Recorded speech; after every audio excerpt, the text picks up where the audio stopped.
તો સુરતમાં વેલજામાં યુવકની હત્યા કરનાર ઝડપાયા છે, જેમાં ઉત્તરાણ પોલીસે 10 આરોપીઓની ધરપકડ કરી લીધી છે। છરીના ઘા મારી રત્ન કલાકારની નિર્મમ હત્યા કરવામાં આવી। ખુલ્લા ગ્રાઉન્ડમાં મિત્રો સાથે બેઠા હતા ત્યારે આ રત્ન કલાકારની હત્યા કરી દેવામાં આવી।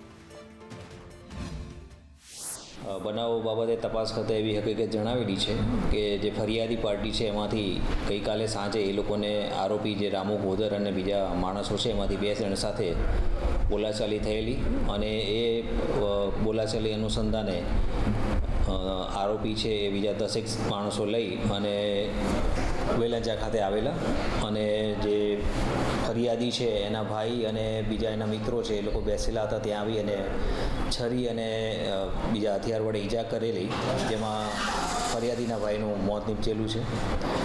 બનાવ અનુસંધાને 10 જેટલા માણસો છે આઈડેન્ટિફાઈ કરવામાં આવેલા છે અને એમને ગુનાના કામે ધરપકડ કરવામાં આવેલી છે।